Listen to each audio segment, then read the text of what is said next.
Party दफ्तर के बाहर चिराग पासवान के समर्थकों ने बहुत देर तक हंगामा किया। इन नेताओं की तस्वीरों पर कालिक पोतने के बाद भी उनका गुस्सा शांत नहीं हुआ, बल्कि पार्टी दफ्तर के बाहर लगी होर्डिंग को भी उन लोगों ने निशाना बनाया। एक आदमी दीवार पर चढ़ा और वहां लगी होर्डिंग में भी पशुपति कुमार पारस के गुट के नेताओं की तस्वीरों पर कालिक पोती गई। इसके बाद दोबारा चिराग के समर्थक पार्टी दफ्तर के अंदर घुसे। इस बार उन्होंने चिराग पासवान और रामविलास पासवान के समर्थन में नारेबाजी की। चिराग पासवान के समर्थकों ने पार्टी में पड़ी फूट के लिए राज्य के मुख्यमंत्री नीतीश कुमार को जिम्मेदार ठहराया। सब नीतीश कुमार के इशारे पर हो रहा है। हम लोग चिराग जी के साथ मरते दम तक बने रहेंगे। एक दिन पहले ही चिराग पासवान के चाचा पशुपति कुमार पारस को लोकसभा में पार्टी के संसदीय दल का नेता चुना गया था और दूसरे दिन उनके गुट ने चिराग पासवान को बड़ा झटका दे दिया। पशुपति कुमार पारस गुट की जो बैठक हुई उसमें चिराग पासवान को पार्टी के संविधान का हवाला देते हुए राष्ट्रीय अध्यक्ष के पद से हटा दिया गया और उनकी जगह सूरजभान सिंह को लोक जनशक्ति पार्टी का कार्यकारी अध्यक्ष नियुक्त किया गया। इस फैसले के तुरंत बाद चिराग पासवान ने भी पार्टी की कार्य समिति की बैठक बुलाई और अपने चाचा पशुपति कुमार पारस समेत 5 सांसदों को पार्टी से निकाल दिया और 5 सांसदों को पार्टी से निकाले जाने की जानकारी उन्होंने चुनाव आयोग को भी दी। इस पूरे सियासी घमासान के बीच चिराग पासवान ने अपने ट्विटर अकाउंट पर एक चिट्ठी भी शेयर की, जो उन्होंने इसी साल मार्च में अपने चाचा पशुपति कुमार पारस को लिखी थी। चिट्ठी में उन्होंने इस बात का जिक्र किया था कि रामविलास पासवान के निधन के बाद पशुपति कुमार पारस ने चिराग से दूरी बनानी शुरू कर दी थी। हालांकि पशुपति कुमार पारस के गुट ने दावा किया कि चिराग पासवान ने पार्टी के नेताओं से किसी भी तरह का संवाद नहीं किया था। कोविड का काल था, महामारी का काल था, बिहार में हाहाकार 2 साल से मचा हुआ है और राष्ट्रीय अध्यक्ष दिल्ली में सोया हुआ है। वहीं चिराग पासवान के गुट ने पशुपति पारस के गुट पर धोखेबाजी का आरोप लगाया। क्या धोखा दिया गया चिराग पासवान को? बाकी बात धोखा ही कहेंगे। पार्टी में मचे घमासान पर एक दिन पहले चिराग पासवान ने अपने चाचा से मिलने की कोशिश भी की थी, लेकिन उनकी मुलाकात नहीं हो पाई थी। लोकसभा में एलजेपी के संसदीय दल के नेता चुने गए पशुपति कुमार पारस आज दोपहर पटना जाएंगे। वो करीब 3:30 बजे इंडिगो के विमान से पटना पहुंचेंगे। उनके साथ एलजेपी के सांसद और कई नेता भी पटना पहुंचेंगे। खबर है कि 17 जून को पटना में एलजेपी की राष्ट्रीय परिषद की बैठक में वो शामिल होंगे। इस बैठक में पार्टी से जुड़े कई बड़े फैसले होने की उम्मीद है। जम्मू कश्मीर में सुरक्षा बल की ताबड़तोड़ कार्रवाई से कमजोर पड़ चुके आतंकियों ने नई साजिश रची है। न्यूज 18 के नीतीश कुमार की रिपोर्ट है कि आतंकियों ने सुरक्षा बल को निशाना बनाने के लिए नया प्लान बनाया है।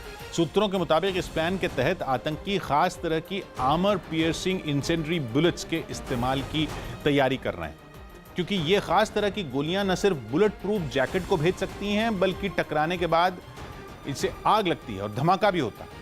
सुरक्षा बल को ज्यादा नुकसान पहुंचाने के मकसद से यह साजिश रची गई, जिसकी भनक लगते ही सुरक्षा एजेंसियों को भी अलर्ट कर दिया गया। दक्षिण अमेरिकी देश पेरू में चुनाव नतीजों में देरी पर तनाव भड़क गया। वहां 6 जून को राष्ट्रपति पद के लिए चुनाव हुआ था, लेकिन अभी तक विजेता का ऐलान नहीं किया गया, जिसकी वजह से फ्री पेरू पार्टी के कार्यकर्ता भड़क गए और राजधानी लीमा की सड़कों पर उतर आए। इन कार्यकर्ताओं ने जमकर प्रदर्शन किया और जल्द से जल्द नतीजे जारी किए जाने की मांग की। झंडा और पोस्टर लेकर पहुंचे प्रदर्शनकारियों ने वहां चुनाव करवाने वाली संस्था के दफ्तर की तरफ मार्च शुरू कर दिया। इन लोगों को रोकने के लिए वहां बड़ी तादाद में सुरक्षा बल तैनात किए गए। 6 जून को हुए चुनाव में फ्री पेरू पार्टी के उम्मीदवार ने मामूली बढ़त दर्ज की थी, लेकिन विरोधी दल ने नतीजों में धांधली का आरोप लगा दिया, जिसके बाद आखिरी नतीजों का ऐलान नहीं किया गया। अकाली दल ने वैक्सीन और कोरोना किट घोटाले का आरोप लगाते हुए पंजाब की कैप्टन सरकार के खिलाफ मोर्चा खोल दिया। पार्टी ने विधानसभा चुनाव के लिए हाल ही में बीएसपी के साथ गठबंधन किया है। यही वजह रही कि प्रदर्शन में उसके कार्यकर्ता भी शामिल हुए और मोहाली में मुख्यमंत्री के फार्म हाउस के पास धरना देने पहुंचे। लेकिन देखते ही देखते धरना एक जोरदार प्रदर्शन में बदल गया और प्रदर्शनकारियों और पुलिस के बीच धक्का मुक्की होने लगी। यही नहीं, इन लोगों को रोकने के लिए पानी की बौछार तक करनी पड़ी। इससे पहले अकाली दल और बीएसपी के लोग अच्छी खासी तादाद में धरना देने पहुंचे। इन लोगों की कोशिश थी कि वो मोहाली के सिसवा में मुख्यमंत्री के फार्म हाउस का घेराव करें, लेकिन वहां पहुंचने से पहले ही पुलिस ने उन्हें रोक दिया, जिसके बाद प्रदर्शनकारी पुलिस से भिड़ गए।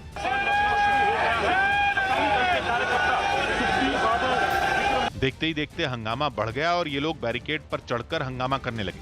यही नहीं, थोड़ी ही देर बाद कई लोगों ने पुलिस का सुरक्षा घेरा तोड़ दिया और शोर मचाते हुए आगे बढ़ने लगे।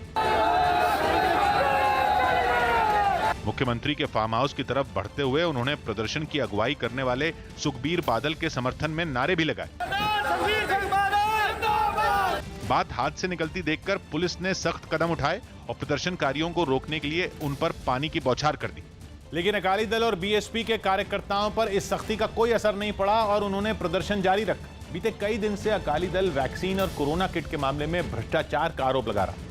उसने तीखे तेवर दिखाते हुए राज्य के स्वास्थ्य मंत्री का इस्तीफा तक मांग लिया और मोहाली में हुए प्रदर्शन में अपने आक्रामक तेवर बरकरार रखे। पार्टी कार्यकर्ताओं पर पुलिस की सख्ती का कोई असर नहीं हुआ, यहां तक कि वो तेज पानी की बौछार भी झेल गए और भीगते हुए अपना विरोध जारी रखा। प्रदर्शन में शामिल सुखबीर बादल भी तेज तर्रार अंदाज में कैप्टन अमरिंदर सिंह के घर का घेराव करने के लिए आगे बढ़े। फिर वो तूफान दा भावें कैप्टन पूरी पुलिस ला ले, वो तूफान को रोक नहीं सकता। जिसके बाद कांग्रेस ने अकाली दल को जवाब दिया और उसके खिलाफ कई मामलों में चल रही जांच के डर को इस प्रदर्शन की वजह बताया। ये जांच टब्बर कर रहे हैं ना, ते आप बंदे इकट्ठे करके ले आए डराने वास्ते। ये भाई ये कैप्टन अमरिंदर सिंह की सरकार डरने वाली है। अकाली दल की तरफ से पहले ही ये ऐलान किया जा चुका था कि अगर 15 जून तक पंजाब के स्वास्थ्य मंत्री बलबीर सिद्धू को बर्खास्त नहीं किया गया तो वो सीएम आवास का घेराव करेंगे। क्योंकि पिछले कुछ दिनों में पंजाब में 2 बड़े घोटाले सामने आए, जिनमें एक है निजी अस्पतालों को वैक्सीन बेचने का मामला, जिसमें आरोप लगा था कि पंजाब सरकार ने केंद्र से मिली वैक्सीन निजी अस्पतालों को ऊंचे दाम पर बेच दी। जिसके बाद इस मामले पर पंजाब से दिल्ली तक गहमागहमी तेज हो गई। मामले के तूल पकड़ने के बाद पंजाब सरकार ने फैसला वापस लिया और निजी अस्पतालों को दी गई वैक्सीन मांग ली। ये मामला अभी ठंडा भी नहीं हुआ था कि राज्य सरकार पर कोरोना किट घोटाले का आरोप लग गया। इस किट का नाम फतेह किट है, जो होम आइसोलेशन में रह रहे कोरोना मरीजों को दी जाती है। अकाली दल का आरोप है कि इस किट के लिए 800 रुपए से 1400 रुपए तक का टेंडर जारी किया गया और पहला टेंडर जारी करने के 13 दिन बाद ही दूसरा टेंडर जारी कर दिया गया, जबकि नियमों के मुताबिक पहला टेंडर जारी होने के 180 दिनों तक सरकार किट खरीद सकती है। यही नहीं, आरोप है कि एक टेंडर तो ऐसी कंपनी को दिया गया जिसके पास लाइसेंस तक नहीं था। राजस्थान और पंजाब के बाद बिहार कांग्रेस में भी घमासान की खबर है। न्यूज 18 के चंद्रमोहन कुमार की रिपोर्ट है कि बिहार कांग्रेस के करीब 10 विधायकों के जेडीयू के संपर्क में होने की खबर है। माना जा रहा है कि ये विधायक किसी भी समय पार्टी को झटका दे सकते हैं, लेकिन दल बदल कानून पर पेच फंस गया, क्योंकि जेडीयू में शामिल होने के लिए ये जरूरी है कि 13 विधायक कांग्रेस छोड़ें, यानी कि 2/3 विधायकों पर मामला अटका है। कांग्रेस के बिहार में 19 विधायक हैं और पार्टी में टूट के लिए 2/3 विधायकों का साथ आना जरूरी है। पता चला है कि जेडीयू ने 10 विधायकों को मना लिया है और 3 विधायकों को मनाने में जुटा हुआ है। कांग्रेस के कई विधायक हम लोग के हमारे संपर्क में है, आने दीजिए समय।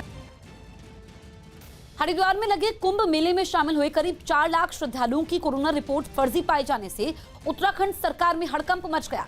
बताया गया कि 1 अप्रैल से 17 अप्रैल तक हरिद्वार में लगे कुंभ मेले में बड़े पैमाने पर कोरोना टेस्ट से जुड़ा फर्जीवाड़ा किया गया। ये हरिद्वार में लगे कुंभ मेले से जुड़ी कोरोना की बहुत बड़ी खबर है। हरिद्वार में आए 4 लाख श्रद्धालुओं की फर्जी कोरोना जांच रिपोर्ट बनाई गई। ये मामला न केवल उन 4 लाख लोगों से जुड़ा हुआ है, बल्कि उनके संपर्क में आए लाखों लोगों की जिंदगी से जुड़ा हुआ है। वहाँ लोगों की फर्जी कोरोना जांच रिपोर्ट बनाकर उन्हें कुंभ में शामिल होने की इजाजत दी गई। इस मामला के सामने आने के बाद से उत्तराखंड सरकार में हड़कंप मचा हुआ है। उत्तराखंड स्वास्थ्य विभाग को कुंभ में कोरोना रिपोर्ट को लेकर अब तक जो कुछ भी मालूम हुआ उस पर यकीन करना मुश्किल है। विभाग की प्राथमिक जांच रिपोर्ट के मुताबिक 1 अप्रैल से 17 अप्रैल तक हरिद्वार में लगे कुंभ मेले में कोरोना टेस्ट से जुड़ा फर्जीवाड़ा बहुत शातिर तरीके से हुआ। सैंपल लेने में बड़े पैमाने पर धांधली की गई। कई लोगों के आधार कार्ड का गलत इस्तेमाल हुआ। दूसरों के आधार नंबर को टेस्ट के लिए इस्तेमाल किया गया। टेस्ट के लिए गलत पते और फोन नंबर दिए गए। पैसे लेकर कोरोना की फर्जी नेगेटिव रिपोर्ट तैयार की गई। करीब 4 लाख लोगों का कोरोना टेस्ट फर्जी होने का दावा है। 13 सरकारी लैब और 9 निजी लैब में टेस्ट हुए थे। स्वास्थ्य विभाग के मुताबिक कोरोना टेस्ट रिपोर्ट देने वाली लैब से ही गड़बड़ी हुई है, यानी लोगों के गलत नाम, पते और आधार नंबर दर्ज करके टेस्ट किए गए और फिर फर्जी तरीके से नेगेटिव जांच रिपोर्ट बनाकर दे दी गई। इसमें निजी लैब वालों पर दूसरों के आधार नंबर और नाम पते का गलत इस्तेमाल करने का आरोप है, यानी लोगों के नाम और आधार नंबर का सहारा लेकर कुंभ में आने वालों की जांच रिपोर्ट तैयार कर उन्हें दे दी। आरोप है कि ये सब कुंभ में आने वालों से मोटी रकम लेकर किया गया। इस फर्जीवाड़े की पोल एक ऐसे ही शख्स ने खोली जिसका आधार नंबर और मोबाइल नंबर इस काम के लिए इस्तेमाल किया गया था। हरिद्वार में फर्जी कोविड टेस्ट का पर्दाफाश पंजाब के एक शख्स ने किया। उसने आईसीएमआर को ईमेल लिखकर बताया कि इसके फ़ोन पर संदेश आया है कि इसकी कोविड टेस्ट की रिपोर्ट आ गई है। वो उस दौरान अपने घर में ही था, तो कोविड टेस्ट किस बात की। आईसीएमआर को बताया गया कि उसके फ़ोन पर यह संदेश आया कि कोविड जांच के लिए उसका सैंपल लिया गया है। उत्तराखंड सरकार ने कुंभ मेले में श्रद्धालुओं की भारी संख्या को देखते हुए कोरोना की निगेटिव रिपोर्ट को जरूरी कर दिया था। यानी कोरोना रिपोर्ट निगेटिव नहीं है तो कुंभ में शामिल नहीं हो सकते। कोरोना टेस्ट के लिए उत्तराखंड सरकार ने प्राइवेट और निजी लैब को टेस्टिंग की जिम्मेदारी दी थी, लेकिन श्रद्धालुओं की कोरोना जांच में धांधली की गई। पंजाब के जिस शख्स के मोबाइल नंबर पर सैंपल और रिपोर्ट का मैसेज आया, उसने जब आईसीएमआर से शिकायत की तो एक एक कर सारा फर्जीवाड़ा और पैसे लेकर नेगेटिव रिपोर्ट देने का मामला खुल गया और अब इस पर सियासी विवाद शुरू हो गया है। दोनों से जांच की गई है, ऐसा संज्ञान में आया है कि ऐसी कोई किसी ने गलत डाटा इसमें फीड किया है, उसकी जांच की जा रही है। शेड्यूल साहब के दस्ता में से कमेटी बनी, उसकी जांच की जा रही है। कोविड के मार से हिंदुस्तान में लाखों लोगों की मौत हो गई और कुंभ मेले के लिए 1 लाख से ज्यादा फर्जी कोविड रिपोर्ट बनाई जा रही है। यानी ये खतरनाक खेल भाजपा खेल रही है। जो श्रद्धालु थे, आ रहे थे वहाँ पर, उनके ऊपर फेक टेस्ट करना, देश के सामने फेक डेटा प्रस्तुत करना, एक ही टेस्ट को 500 बार रिपीट कर दिखाना, मैं मानती हूँ श्रद्धालुओं के ऊपर भी विश्वासघात हुआ है। कुंभ मेले के बाद संक्रमण व्यक्तियों की संख्या में इजाफा हुआ, इसमें दो राय नहीं। आधार और मोबाइल नंबर के जरिए गलत तरीके से कोरोना सैंपल लेने और जांच रिपोर्ट जारी करने के मामले को आईसीएमआर ने गंभीरता से लिया, क्योंकि मालूम हुआ कि ये सब कुछ कुंभ मेले में हो रहा है। आईसीएमआर की शिकायत ने उत्तराखंड प्रशासन को हरकत में ला दिया है। तब तक कुंभ में कोरोना टेस्ट करने वाली सभी निजी लैब का भुगतान रोक दिया गया है। कुंभ मेले के दौरान उत्तराखंड की सीमाओं पर इस तरह के फर्जीवाड़े की सूचना आईसीएमआर ने राज्य सरकार को दी। राज्य सरकार की प्राथमिक जांच रिपोर्ट में जो कुछ पाया गया है वो काफ़ी हैरान करने वाला है। बताया जा रहा है कि इस मामले में लोगों के आधार नंबर का बड़े पैमाने पर गलत इस्तेमाल किया गया है। साथ ही कई लोगों की रिपोर्ट बिना जांच के ही नेगेटिव बता दी गई। इस वक्त की बड़ी खबर आपको बता दें, गुजरात में बड़ा सड़क हादसा हुआ है। आणंद में सड़क हादसे में 10 लोगों की मौत हुई है। तो ये दुखद खबर गुजरात से आ रही है। यहाँ पर ट्रक और गाड़ी की टक्कर होती है और ये हादसा काफी भीषण था। 10 लोगों की इसमें मौत हुई है। दरअसल ये लोग सूरत से भावनगर जा रहे थे और रास्ते में सड़क हादसे का शिकार हो जाते हैं। आणंद में ये सड़क हादसे में 10 लोगों की मौत होती है। बताया गया कि ट्रक और गाड़ी की टक्कर हुई है। जनक हमारे सहयोगी फोन लाइन पर मौजूद है। जनक, काफी दुखद ये हादसा है, कैसे ये हादसा हुआ और क्या कई लोग इसमें घायल भी हुए हैं और क्या जानकारी मिल रही है? देखिए, ये आणंद जिले में लगता है और तारापुर बगोदरा जो हाईवे है जो भावनगर की ओर जाता है, उस सड़क पर ये सुबह तकरीबन 6:15 बजे का वक्त बताया जा रहा है जब ये हादसा हुआ, जिसमें 10 लोगों की मौत है। जब बताया जा रहा है कि शायद जो ड्राइवर है उसको अचानक से नींद आ गई और वो अपने व्हीकल को कंट्रोल नहीं कर पाया, उसके बाद जाकर ट्रक से टकराई और ऐसे में ये हादसे में 10 की मौत है। फिलहाल अभी कोई गंभीर है ऐसी इस तरीके की जानकारी सामने नहीं आ रही है। बिल्कुल, तो ये हमारे सहयोगी जनक जानकारी दे रहे थे। तस्वीरें भी आप देख रहे हैं। दरअसल ट्रक और गाड़ी की टक्कर होती है जिसमें 10 लोगों की मौत हो जाती है। सूरत से भावनगर ये लोग जा रहे थे, तभी इनकी गाड़ी रास्ते में हादसे का शिकार होती है। पाकिस्तान की संसद से हैरान करने वाली तस्वीरें सामने आई। वहां सत्ता पक्ष और विपक्ष के सांसदों के बीच जोरदार झड़प हो गई। वहां संसद का बजट सत्र चल रहा है, लेकिन सत्र के बीच में ही विपक्षी सांसदों ने प्रधानमंत्री इमरान खान के खिलाफ नारेबाजी शुरू कर दी। सरकार की जमकर खिल्ली उड़ाई गई। जवाब में सत्ता पक्ष के सांसद भी मैदान में उतर आए और जल्द ही संसद अखाड़े में तब्दील हो गई। सांसद वेल में उतर आए और एक दूसरे के साथ हाथापाई शुरू कर दी। जमकर धक्का मुक्की हुई। सांसद गाली गलौज से भी नहीं चूके।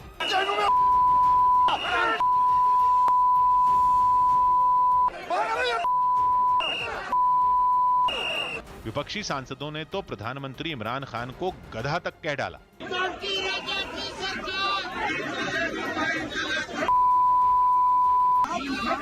इस हंगामे में वहां की मानवाधिकार मंत्री शरीन माजरी भी पीछे नहीं रही।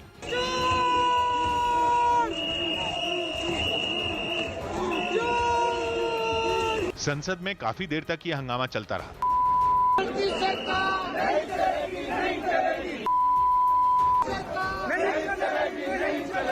सांसदों ने वहां रखे दस्तावेज फाड़कर उन्हें एक दूसरे पर फेंकना शुरू कर दिया। वहां कई महिला सांसद भी मौजूद थीं, लेकिन किसी ने उनकी परवाह नहीं की।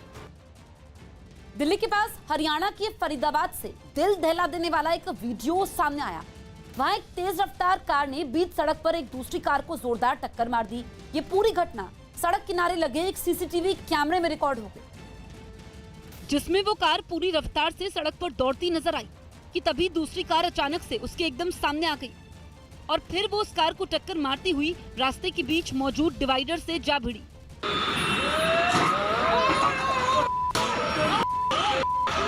इस बीच वहां से गुजर रहा एक मोटरसाइकिल सवार भी उस कार की चपेट में आने से बाल बाल बच गया। हादसे के तुरंत बाद कुछ लोग उस गाड़ी की तरफ दौड़े, जिन्हें देख कार में बैठा आदमी शायद डर गया और वो अपनी कार के साथ वहां से भागने लगा। वो कुछ दूर बढ़ा ही था कि उसकी कार बीच सड़क पर अचानक चक्कर खाकर रुक गई। इसके बाद उसने गाड़ी को किनारे लगाया और नीचे उतरा कि तभी उसका पीछा कर रहे लोग वहां पहुंचे और उसे पकड़कर बुरी तरह से मारने पीटने लगे। इस घटना की वजह से रास्ते पर लोगों की भारी भीड़ लग गई। दिल्ली वालों को मानसून की बारिश के लिए कुछ दिन और इंतजार करना पड़ेगा। न्यूज़ 18 की प्रियंका कांडपाल की रिपोर्ट है कि दिल्ली में अब मानसून 7-8 दिन की देरी से आएगा। पहले मौसम विभाग ने 15 जून तक दिल्ली में मानसून आने का अनुमान जताया था, लेकिन बताया गया कि दिल्ली समेत उत्तर भारत के ज्यादातर हिस्सों में मानसून कमजोर पड़ गया। हालांकि मौसम विभाग ने दिल्ली में अगले 2-3 दिनों के अंदर हल्की बारिश और तेज हवाएं चलने का अनुमान जताया, जिससे दिल्ली के तापमान में मामूली गिरावट आ सकती है। इसके अलावा पश्चिमी उत्तर प्रदेश में अगले 3 से 4 दिनों के अंदर मानसून के पहुंचने का अनुमान भी मौसम विभाग ने जताया। बिहार में कोरोना की वजह से लगी पाबंदियों में कुछ ढील का ऐलान हुआ। बिहार सरकार ने कोरोना के नियमों में ढील बढ़ा दी। अब सरकारी और निजी दफ्तर 5 बजे तक खुल सकेंगे, साथ ही दुकानें शाम 6 बजे तक खुल सकती हैं। हालांकि नाइट कर्फ्यू रात 8 बजे से सुबह 5 बजे तक जारी रहेगा। एम्स दिल्ली में शुक्रवार से फिर कुछ ओपीडी सेवाओं की शुरुआत हो जाएगी। इससे पहले कोरोना खतरे की वजह से इन्हें बंद कर दिया गया था। हरियाणा में हत्या के एक मामले की जांच में 2 जिलों की पुलिस जुटी है, क्योंकि जिस महिला की हत्या हुई उसका सिर झज्जर जिले की एक सड़क पर मिला, जबकि उसके धड़ को रोहतक पुलिस ने अपने इलाके से बरामद किया। हड्डियां अलग अलग खंडी हुई हैं, बाल कहीं गिरे हुए हैं, कपड़े कहीं गिरे हुए हैं, कोई अंग कहीं गया हुआ है। छानबीन के दौरान रोहतक पुलिस को महिला की हत्या से जुड़े कई सबूत भी मिले। डीएनए टेस्ट वगैरह करा के आइडेंटिफिकेशन कराएंगे और जल्दी मुजरिमों तक हम पहुंचेंगे। वर्ल्ड टेस्ट चैंपियनशिप के फाइनल के लिए न्यूजीलैंड की टीम का ऐलान कर दिया गया। भारत के साथ होने वाले इस चैंपियनशिप के फाइनल टेस्ट के लिए कप्तान केन विलियमसन की टीम में वापसी हो गई। दिल्ली एम्स में बच्चों पर टीके के दूसरे चरण का ट्रायल शुरू होते ही माता पिता को स्कूलों के जल्द खुलने की उम्मीद नजर आने लगी। हालांकि अभी ट्रायल के नतीजे आने बाकी हैं, जिसके बाद ही सरकार की ओर से बच्चों को टीका लगाने की मंजूरी मिलेगी। आप एक्साइटेड हो स्कूल जाने के लिए? भारत बायोटेक में हमारी इंडिया की कंपनी है जिसने ये डेवलप किया है, तो एक फेथ है, अंदर से एक फेथ है कि ट्रायल के लिए जा सकते हैं। दिल्ली एम्स में चल रहे कोवैक्सीन के ट्रायल के दूसरे चरण में 6 से 12 साल की उम्र के कुछ बच्चों का मेडिकल टेस्ट किया गया, जिनको अगले 1-2 दिन में वैक्सीन लगाई जाएगी। स्क्रीनिंग में हम हेल्दी वॉलंटियर को आइडेंटिफाई करते हैं और उसके बाद उनको वैक्सीन दिया जाता है, फिर उनको मॉनिटर किया जाता है। गहनों की company Malabar gold and diamonds ने कोरोना संकट में मदद का हाथ बढ़ाया और कोरोना के 1 लाख टीके मुफ्त लगवाने का ऐलान किया। ये टीके कंपनी के कर्मचारियों, कारीगरों, निवेशकों और उनके परिवार वालों के अलावा आम लोगों को भी लगाए जाएंगे। हरियाणा के करनाल से रोंगटे खड़े कर देने वाली एक तस्वीर सामने आई, जहां 2 सांपों के बीच हुई लड़ाई से पूरे इलाके में दहशत फैल गई। सांपों के बीच छिड़ी इस जंग का वहां मौजूद कुछ लोगों ने वीडियो बना लिया और उनके बनाए एक वीडियो में वो दोनों सांप एक दूसरे पर जानलेवा हमला करते नजर आए। वो कभी लिपट कर तो कभी आमने सामने खड़े होकर एक दूसरे पर दमदार वार करते दिखाई दिए। दोनों को देख ऐसा लगा मानो वो हार मानने को तैयार नहीं थे। एक सांप जहां जाता, दूसरा भी उसका पीछा करते हुए वहीं पहुंच जाता। इस बीच इलाके के लोगों से मिली जानकारी के बाद सांप पकड़ने वाले भी वहां पहुंच गए और फिर गोबर से बने उपलों में छिपे उन सांपों को खोजने की कवायद शुरू हुई। काफी मेहनत के बाद उन्हें पकड़ भी लिया गया, लेकिन वहां से 2 नहीं बल्कि 3 सांप मिले। इनमें 2 नर हैं और एक मादा है। 2 नरों की लड़ाई चलती है एक मादा के लिए, क्योंकि इनका प्रजनन का मौसम होता है, मिलन का मौसम होता है। इन सांपों के पकड़े जाने के बाद वहाँ के लोगों ने राहत की सांस ली। डेल्टा वेरिएंट के कारण इंग्लैंड में बची हुई कोरोना पाबंदियों को आगे बढ़ाने की खबरों ने जोर पकड़ा तो लंदन में लोगों का सब्र जवाब दे गया। हालांकि उनके विरोध प्रदर्शन का सरकार पर कोई असर पड़ा नहीं, क्योंकि प्रधानमंत्री बोरिस जॉनसन ने 4 हफ्ते के लिए पाबंदियां जारी रखने का ऐलान कर दिया, जबकि वहां 21 जून से लोगों को बंदिशों से आजादी मिलने वाली थी। लेकिन अब इंग्लैंड में 19 जुलाई से पहले पाबंदियां नहीं हटेंगी। हालांकि लोगों ने सरकार पर लॉकडाउन खोलने के लिए दबाव बनाने की पूरी कोशिश की। वो ब्रिटेन की संसद के बाहर जुट गए, लेकिन आम विरोध प्रदर्शनों से अलग वो नारेबाजी नहीं बल्कि नाच गाना करते नजर आए।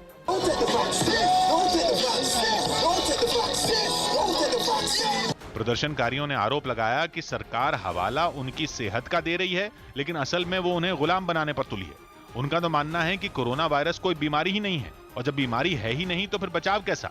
इसलिए न तो प्रदर्शनकारियों के चेहरों पर मास्क दिखे और न ही उनके बीच सोशल डिस्टेंसिंग। यहाँ तक कि प्रदर्शन में शामिल बुजुर्ग भी बेपरवाह नजर आए। नाच गाकर जब जी भर गया तो लोग बीच सड़क पर ही बैठ गए। उनमें कुछ ने तो बदन से कपड़े तक उतार दिए, जैसे समंदर किनारे धूप सेक रहे हों।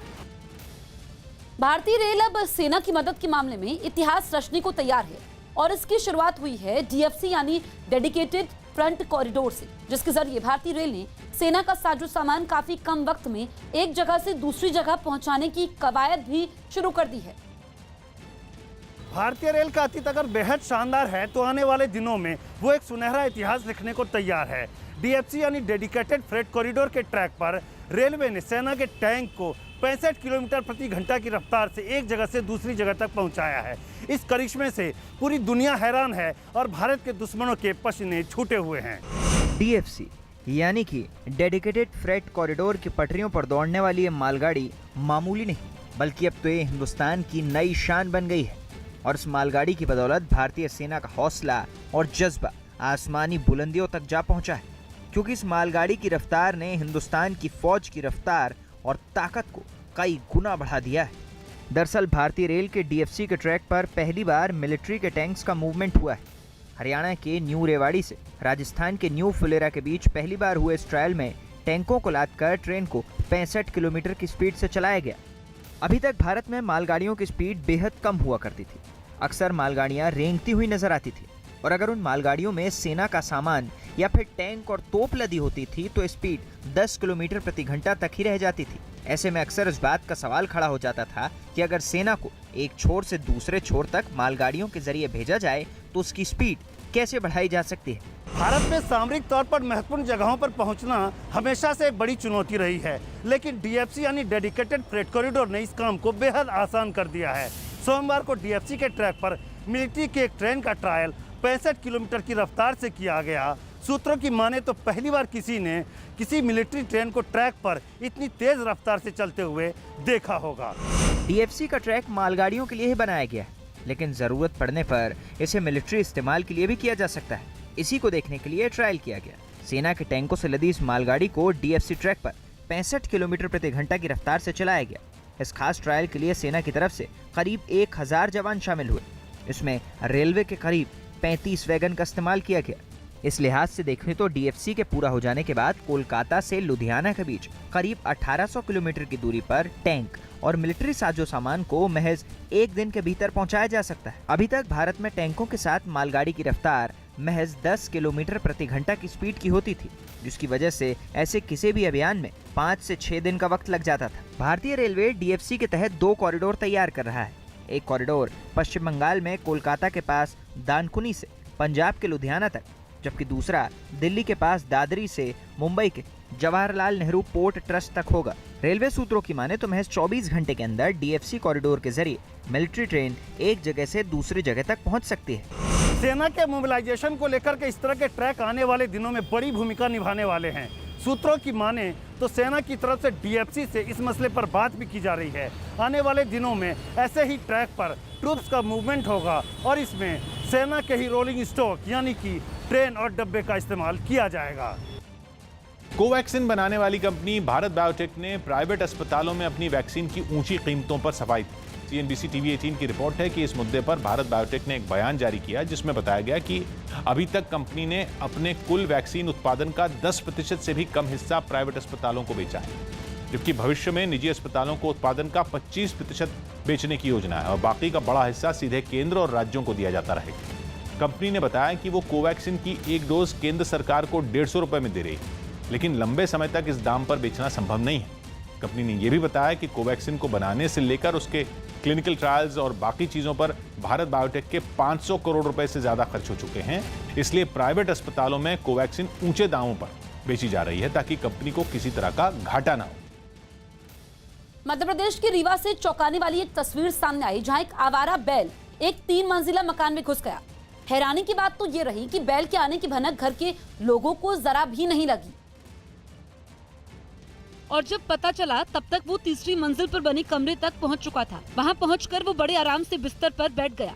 उसने बिस्तर को तो खराब किया ही, वहाँ रखे कपड़े भी गंदे कर दिए। वो मेरे कपड़े नया सूट उठ सब हमारा रखा था। पहले घर के लोगों ने उसे नीचे भगाने की काफी कोशिश की, आजा। लेकिन जब बात नहीं बनी तो उसे नीचे उतारने के लिए लोगों को बुलाया गया। फिर उसके गले में रस्सी बांधकर सीढ़ियों के रास्ते नीचे उतारा गया। ऐसे नीचे खींचते रहना नीचे। हाँ। इस काम में सभी को 4 घंटे का वक्त लग गया। बैल घुस गया घर में, सीढ़ी के रास्ते से ऊपर आ गया था। फिर रस्सी से उसके गले में बांध के जैसे उसको फिर नीचे खींचा गया। बैल के वहाँ से बाहर निकलने के बाद घर के लोगों की जान में जान आई। दिल्ली हाईकोर्ट ने दिल्ली दंगों के आरोपियों को जमानत देते वक्त सरकार पर सख्त टिप्पणी की। न्यूज़ 18 के अमित सिंह की रिपोर्ट है कि प्रदर्शन के अधिकारों के हनन पर चिंता जताते हुए हाईकोर्ट ने कहा कि ऐसा लगता है कि सरकार विरोध प्रदर्शनों को दबाने की जल्दबाजी में, और कोर्ट ने यह भी कहा कि सरकार संविधान के तहत मिले प्रदर्शन के अधिकार और आतंकवादी गतिविधियों में फर्क खत्म कर रही है। इसके साथ ही दिल्ली दंगा मामले में आरोपी नताशा नरवाल, देवांगना कलिता और आसिफ इकबाल तन्हा को जमानत दे दी गई। अदालत ने इन सभी को 50-50 हजार रुपए के निजी बॉन्ड पर रिहा करने का निर्देश दिया। रेलवे के डेडिकेटेड फ्रेट कॉरिडोर पर सेना की रेलगाड़ी दौड़ी। खासतौर पर मालगाड़ियों के लिए बनाए गए डेडिकेटेड फ्रेट कॉरिडोर का सेना ने भी ट्रायल किया। इस दौरान एक खास तरह की ट्रेन में सेना के भारी भरकम टैंकों को लादकर उसे पूरी रफ्तार के साथ चलाया गया। सामने आए वीडियो में एक ट्रेन इन टैंकों को ले जाती नजर आई। खबर है कि इस कॉरिडोर की वजह से देश में सेना के साजो सामान को एक जगह से दूसरी जगह तक पहुंचाने की ताकत में जबरदस्त बढ़ोतरी होगी। भारत में सामरिक तौर पर महत्वपूर्ण जगहों पर पहुंचना हमेशा से बड़ी चुनौती रही है, लेकिन डीएफसी यानी डेडिकेटेड फ्रेट कॉरिडोर ने इस काम को बेहद आसान कर दिया है। गृह मंत्री अमित शाह ने मॉनसून पर एक बैठक की। इसमें राज्यों को बाढ़ से बचने के लिए कुछ निर्देश दिए गए, जिनमें नदियों किनारे अवैध निर्माण रोकने और बांधों में जमा मिट्टी निकालने को कहा गया। इसके अलावा उन्होंने दामिनी नाम के ऐप का भी ज्यादा इस्तेमाल करने का सुझाव दिया, ताकि आसमानी बिजली गिरने की सूचना राज्यों को 3 घंटे पहले मिल सके। कर्नाटक के मंगलुरु में पेट्रोल और डीजल की कीमतों में हुए इजाफे के खिलाफ सीपीएम के युवा संगठन डीवाईएफआई ने एक अनोखा प्रदर्शन किया। वहां से सामने आई एक तस्वीर में डीवाईएफआई के कुछ कार्यकर्ता रस्सी की मदद से एक जीप को पेट्रोल पंप की तरफ खींचकर लाते दिखे। इस दौरान उन लोगों ने तेल की बढ़ी कीमतों के खिलाफ नारेबाजी भी की। इसके बाद प्रदर्शनकारियों ने जीप को उसी तरह खींचते हुए पेट्रोल पंप का एक चक्कर लगाया और फिर अपनी गाड़ी लेकर वहां से रवाना हो गए। बिहार के बेगूसराय में एक कॉलेज के गेस्ट हाउस से हजारों लीटर अवैध शराब बरामद की गई। प्रशासन को जानकारी मिली कि लॉकडाउन का फायदा उठाते हुए बंद पड़े इस गेस्ट हाउस में अवैध शराब की बड़ी खेप रखी गई थी। नाइट गार्ड के रूप में है, उनका इसमें संलिप्तता है क्योंकि चाबी उन्हीं के पास रहता है। बताया गया कि अवैध शराब के कारोबारियों के साथ मिलकर कॉलेज का कर्मचारी पिछले कई दिनों से शराब बेच रहा था। पुलिस अब आरोपियों की गिरफ्तारी में जुटी। पंजाब सरकार ने 21 जून से स्कूलों और कॉलेजों के लिए वैक्सीन अभियान चलाने का आदेश दिया। इस दौरान 18 से 45 साल के टीचरों, छात्रों और कर्मचारियों को कोरोना का टीका लगाया जाएगा। इस वक्त की बड़ी खबर आपको बता दें, कोरोना की केसेस 70,000 से कम आए हैं। 24 घंटे में 62,224 नए मामले सामने आए हैं, जबकि 2,542 लोगों की मौत हुई है। तो हम देख रहे हैं कि जो मौतों का आंकड़ा है वो भी थोड़ा कम हो रहा है। और अगर ठीक होने वाले लोगों की संख्या की बात की जाए तो 24 घंटे में 1,07,000 लोग ठीक हुए हैं। साथ ही संक्रमण दर भी 5% से कम है। रवि हमारे सहयोगी फोन लाइन पर मौजूद हैं। रवि, कोरोना केसेस भी कम हो रहे हैं और मौत का आंकड़ा भी घटा है।